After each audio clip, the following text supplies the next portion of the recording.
Noticias, pero como decíamos al principio del programa y en la presentación de nuestro compañero y director de unidiversidad.com.ar, Jorge Fernández Rojas, y su columna Amor por el Dato con una invitada aquí en nuestros estudios. Jorge, todo suyo. Bueno, muchas gracias. Sí, vamos a ir inmediatamente a la presentación de nuestro tema de hoy, en nuestro segmento de cada miércoles, en nuestra columna APD, este Amor por el Dato que profesamos todas las semanas. Vamos a introducirnos en un tema que tiene como disparador los 10 años de desaparición de Julio López, aquel testigo que después de testificar en una causa de crímenes de lesa humanidad imprescriptibles, cuando terminó de testimoniar, desapareció. Bueno, vamos a la placa, señor director, y así presentamos el tema.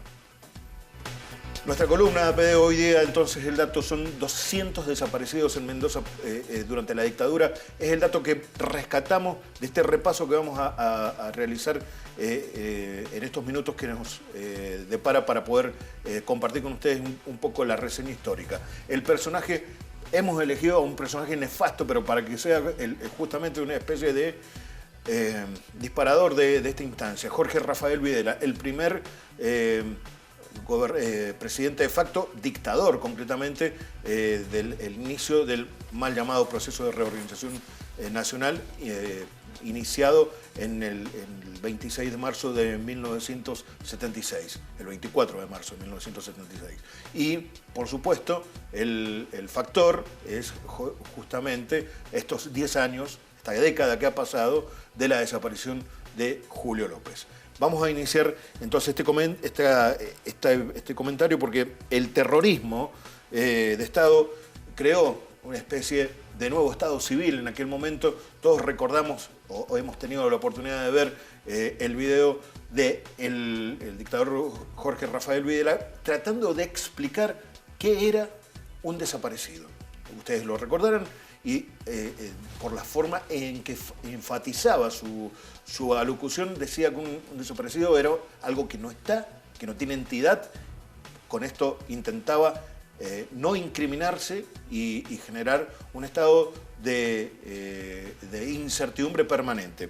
Después, las madres de Plaza de Mayo, con su militancia, y potenciaron, pero a la inversa, este concepto del desaparecido, y lo tomaron como un estandarte de búsqueda permanente, incesante y desesperada muchas veces.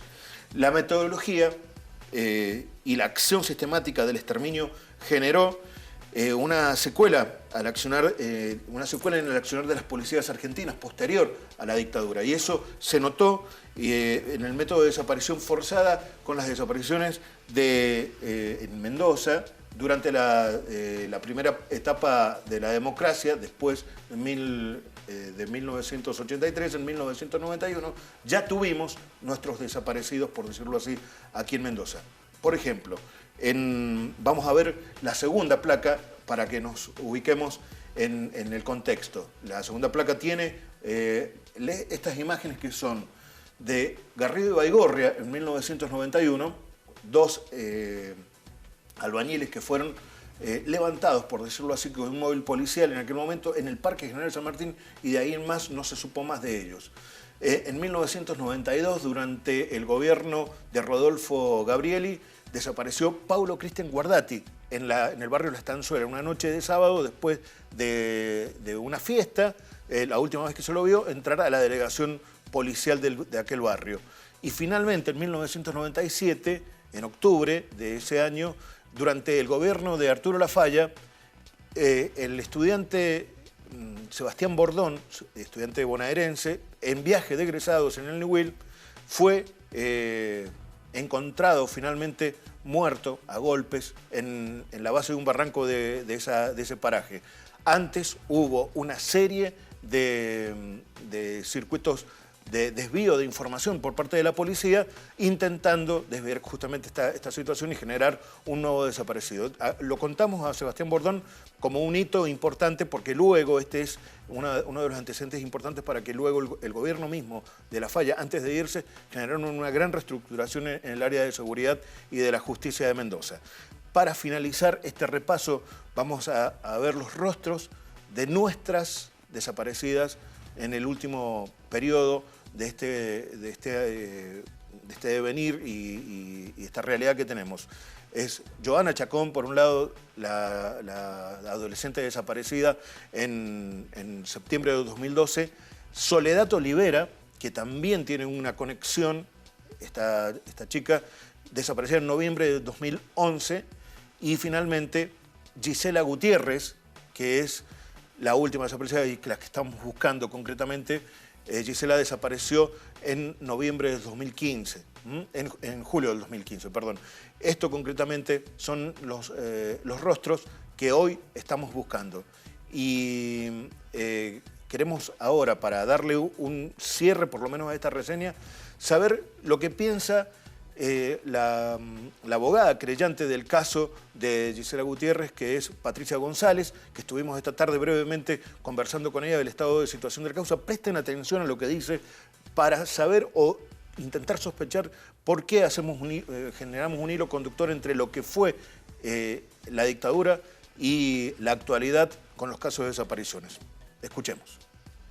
Eso, 1 año y 2 meses de investigación, más de 900 hojas de expediente, pero hoy por hoy no hay ni una persona imputada. Se han tomado testimoniales, se ha producido prueba, pero entendemos que se perdió un primer mes clave que hoy dificultan enormemente saber qué pasó con las 2 investigaciones que se han abierto. Una en la justicia provincial, técnicamente se llama una averiguación de paradero, es la causa que investiga la desaparición y en el que pensamos que el peor resultado posible sería que Gisela esté muerta. La otra hipótesis de la investigación, que es un poco la que sigue la justicia federal, es que se podría tratar de un caso de trata. El caso de Gisela permaneció prácticamente invisible para la justicia provincial y que fue el caso en el que Gisela era una persona anónima que vivía en La Favorita y su familia también. Cuando hay organizaciones de mujeres y organizaciones feministas que nos movilizamos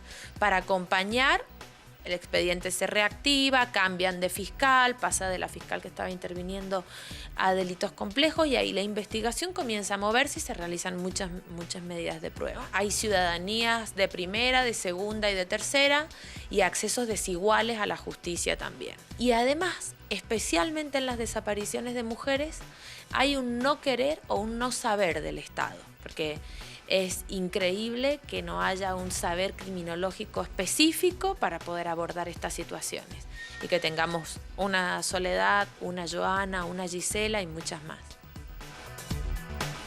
Bien, muy duras las declaraciones de la abogada y es nuestro hincapié que hacemos para hablar en estos minutos que nos restan de nuestro segmento con Luz Feingold, que está aquí en el piso, ha tenido la deferencia de venir, la directora de Derechos Humanos de la provincia. Le damos la bienvenida y le decimos buenas noches, Luz, ¿cómo estás? Gracias. Y queríamos, te pedía fuera de micrófono que escucharas con atención lo que decía la abogada, concretamente al final de su argumentación, porque deja un poco la instancia abierta para decir qué hace el Estado hoy con los casos de desaparecidos. En tu ámbito más institucional y además de tu ámbito, de tu conocimiento personal, sería interesante escuchar lo que el Estado está hoy procurando desde ese ámbito, ¿no? Claro, bueno, habría que delimitar un poco la diferencia entre cuando el Estado es parte de la desaparición, o sea, cuando el Estado es causante de la desaparición, y a cuando el Estado, en el caso de Johanna y Soledad y Soledad, no ha podido conseguir ubicarlas. Eso es diferente, es realmente diferente. Sí, una cosa es el terrorismo de Estado, concretamente, claro, y otra cosa es el Estado inerte, digamos, ¿no? Fue promovido, en realidad lo hemos aprendido ahora en los juicios de lesa humanidad por la escuela francesa que viene desde Argelia y antes desde Indochina. En la escuela de Argelia lo que hicieron fue hacer desaparecer a 7.000 personas. Y en ese momento esta periodista francesa que estuvo en los juicios de lesa humanidad logra entrevistar a uno de los jefes franceses que llevó a cabo esta desaparición de 7.000 personas y le pregunta, ¿pero por qué lo hicieron? Y dice, porque no podíamos fusilarlas, porque la opinión internacional hubiera sido muy en contra. Entonces, bueno, decidieron tirarlas al mar. Ese fue el inicio, digamos, moderno de las desapariciones. De las desapariciones, así como forma de terrorismo de Estado, de ejercer el terror, porque también, por otro lado, está la cuestión de que por cada persona que desaparece hay 1000 que se aterrorizan. Entonces, en nuestro país, bueno, la cifra 30.000 con respecto a lo que éramos en ese momento, 30 millones, tiene que ver. Claro. El país entero quedó aterrorizado porque en general a casi todo el mundo había presenciado o había sabido de alguien que había desaparecido. Esa digamos, sería una especie de ecuación macabra, digamos, ¿no es cierto? Sí, horrorosa. Hacen falta 30.000 desaparecidos para aterrorizar a 30 millones. Claro, cuando el Estado el que sistemáticamente produce las desapariciones para justamente no ser juzgado internacionalmente. Claro. Y justamente, por suerte, la Comisión Interamericana de Derechos Humanos en ese momento se hizo presente en Argentina, ya hace 37 años se cumplen ahora estos días, y bueno, ahí fue cuando elaboró un documento en el que se habla de desapariciones, de listas de desaparecidos, bueno, y más torturados, más presos y todo de la dictadura. Perseguidos. Es diferente, digamos. Sí. También en el caso de Sebastián Bordón, de Garrido y Baigorria, sí, hay una complicidad policial, hay una responsabilidad del Estado en eso, sí, realmente. Claro. Y bueno, por eso estamos tratando de reparar el daño, ¿no? Pero, y de hecho no fue todo el Estado, fue una parte del Estado. Bueno, pero Argentina como Estado ha sido sancionado por estos casos, de hecho. Claro, ¿no? Lo que pasa es que lo importante ahí es encontrar los culpables, porque si no la institución entera queda manchada. En el caso de Sebastián Bordón, bueno, era gente que también venía de la dictadura militar. El comisario Trentini, perfectamente, tengo entendido que venía de la dictadura militar y era una práctica que él consideraba normal, posible, que es hacer desaparecer el cuerpo para que nadie pueda... Haces bien la diferencia entre unos casos y otros, digo, porque las motivaciones quizás sean distintas. En el caso de las mujeres, en este momento yo creo que estamos aprendiendo a hacer protocolos de alerta temprana, de movilización temprana, tanto de las fuerzas de seguridad como de la gente, como de los canales de televisión, las redes sociales. Hoy en día... me parece que estamos aprendiendo a proteger un poco más a nuestras ciudadanas y a nuestras tema, lo lamentable que es a fuerza de desapariciones, Luz. Y sí, a fuerza de mucho dolor, de mucha gente que la ha pasado muy mal, las familias de estas chicas. Es algo terrible buscar así y no saber qué le sucedió a un ser querido. Es algo muy doloroso. ¿Y qué te sugiere estas desapariciones? ¿Qué es lo que movilizan estas desapariciones? Digamos, técnicamente, por decirlo así, casi institucionalmente, digamos, ¿es violencia de género? ¿Es sospecha de trata? trata? No, sí, claro, hay una sospecha de trata importante en el caso de las chicas. Y lo que pasa, como dice la señora, la abogada, que, en el sentido de que, bueno, son gente, poblaciones vulnerables, una chica vulnerable que no estaba muy... O sea, si bien iba a la escuela y todo, en ese momento estaba sola. Claro. Y bueno, son, ¿cómo se llama? Presas muy posibles de trata de personas. Por eso es que en este momento eso es lo que tratamos de hacer, es la alerta temprana. ¿Qué es la alerta temprana? Para saber nada, empezar ya a llamar a todos los medios, o sea... Quizás hace unos años decían, no, se habrá ido, por ejemplo, en el caso de una mujer joven, mayor de edad, se habrá ido, estará por ahí. No, si hay realmente sospechas de que esa persona está desaparecida y ha sido secuestrada, es inmediatamente salir a buscarla. El gobierno, dentro de lo que el área que te es inherente, tiene esa, digamos, le da esa prioridad primero, digamos, de búsqueda pensando que puede ser víctima de trata. Sí, cuando hay eso, sí. Y en general las adolescentes también, las adolescentes cuando desaparecen, que en este caso se encontró una este fin de semana, por suerte muchas veces es justamente problemas, digamos, personales o qué sé yo. Pero en general sí hay que hacer el caso cuando sobre todo un adolescente tendría que haber llegado a su casa y no llega, es realmente muy triste, pero tenemos que pensar en lo peor para bueno, esperar lo mejor. Y en ese cuadro de situación... Es encontrarla, ¿no? Claro, está bien. Pero en ese cuadro de situación, ¿hay investigaciones que desde el Estado se hacen para la prevención de este tipo de crímenes, de situaciones? Digo, sí, si muchísimas. Bueno, hay una fiscalía de trata en este momento. En Mendoza también es punto focal, quiere decir de asistencia a las víctimas después de que declaran.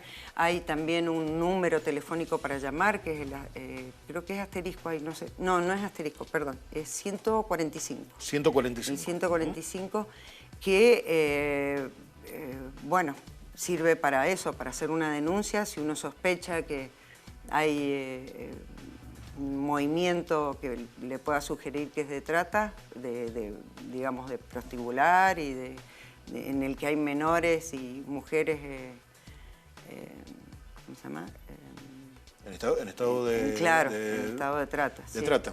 Y bueno, hay equipos, hay un equipo de asistencia a las víctimas que trabaja con el juzgado federal y que, bueno, allana los lugares donde está la denuncia y rescata a las víctimas. Equipo de rescate a las víctimas se llama.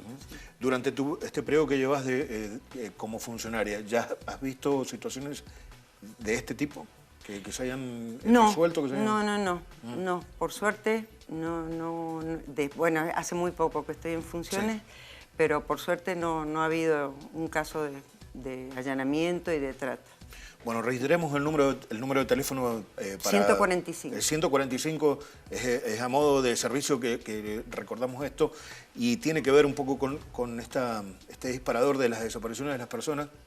Hemos hecho esta reseña para poder ubicarnos, pero la verdad es que estamos ante un flagelo. El denominador común, digamos, el de la desaparición es el dolor de la familia, que es terrible porque nunca termina de hacer el duelo. Pero las causas son muy diferentes en uno y en otro. Sí. Lamentablemente no se puede encontrar, no podemos saber qué pasó con Joana y Soledad, pero es evidente que cayó en una red de trata. Pero ahora no sabemos, no se sabe nada. Bueno, exacto. Nos quedamos con esa imagen, con esa idea, digamos, y a ver si, sí. Digamos, nos quedaremos y será siempre un tema abierto. El Estado está haciendo en lo posible todos los protocolos de acción inmediata posibles para poder dar cuando se pierde, sobre todo una chica, una niña o una mujer joven. Lufán, muchas gracias. Bueno, gracias a ustedes. Bueno, ahí estamos. Un poco con la idea de poner blanco sobre negro cómo estamos en la situación de este flagelo social que son las desapariciones, chicos. Jorge, gracias.